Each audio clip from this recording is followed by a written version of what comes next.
Dominic Haga and I talked, and this was last year, and he said something that really stuck with me.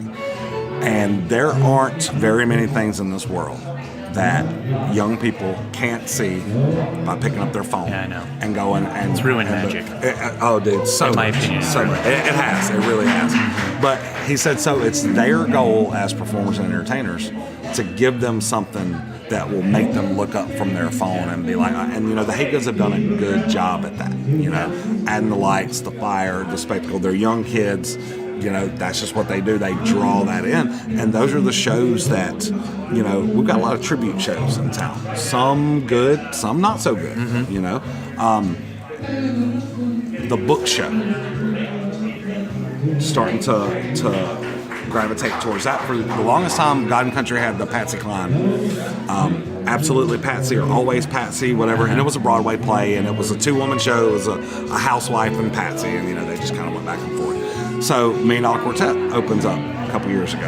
Yeah. That's a perfect show for Branson. That's a perfect show for this area. All right. So then you got the Maxine show, which recently closed, the Hallmark show. Did you see it? I didn't get to see it. It was a lot of fun, man. I know. It was just at a weird time. I couldn't go see it at 10. It really was. And, that's Hallmark. Man, everybody knows Hallmark. They dumped some quan in that show. Yeah. Really, like really the last week they were here, I had been bugging them. I want to do an interview.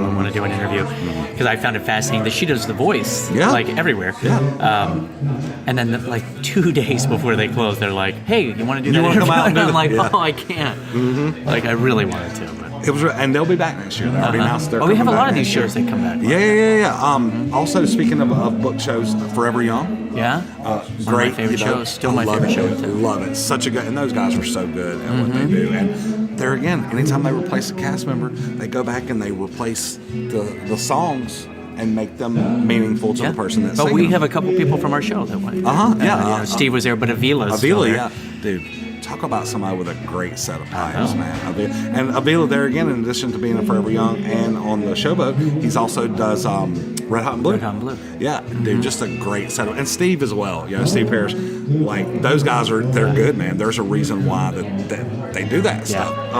Another book show that opened this year is that Dreams Classic Rock show at the Dream Theater. Oh yeah, with Rod Stewart and stuff. Yeah. It's so basically what that show is, there's entertainers that do tributes to Stevie Nicks, Rod Stewart, Mick Jagger, and Tina Turner. Okay, it's a book show. All right, and the script starts with the lady that does Stevie Nicks. Her name is Julie Myers, and the actor playing her father comes on stage and he's like, "I want to thank y'all for coming to see my little girl." He's all old and feeble, I want to thank y'all for coming out to see my little girl tonight. And they put a picture on. That's her. That's Julie. She loves. I always told her she sang like Stevie Nicks and blah blah blah and this, that, and the other. He's like, "Oh, do y'all mind if I sit down and take me a break?" And he sits down and falls asleep in his rocking chair. All right. Well, he falls asleep and the lights fade and the show opens, and the show is taking place inside his dream. Oh, okay. Well, you find out 10 minutes into the show that he's got Alzheimer's. Oh. So they realize that they're in the dream, and they say, "Well, why don't we see if we can play some of Dad's favorite music and see if we can jog some of his memories loose and this and that and the other."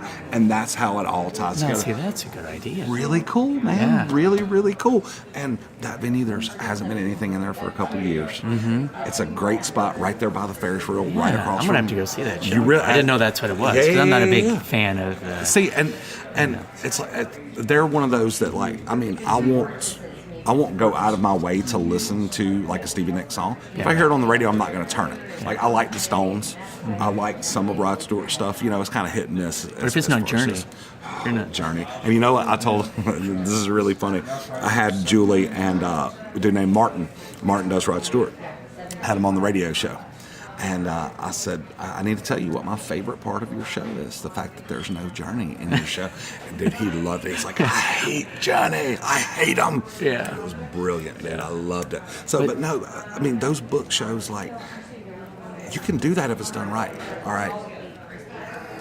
I'm going to skip. I'm not going to say it. I'm going to skip. Well, there was one here a few years ago that I kind of liked. It was the, I can't remember the name of it. It was behind Olive Garden. There was Frankie Valli's... Was it Frankie Valli? I can't remember. New Jersey Nights? Or No. It was, the whole story was them in the Catskills doing, what was the name of it? I don't remember that one. Heather Peterson was in it. and it was about these two girls went on a trip to go to the Catskills or something. Why can't I remember the name of it? It's on the tip of my tongue.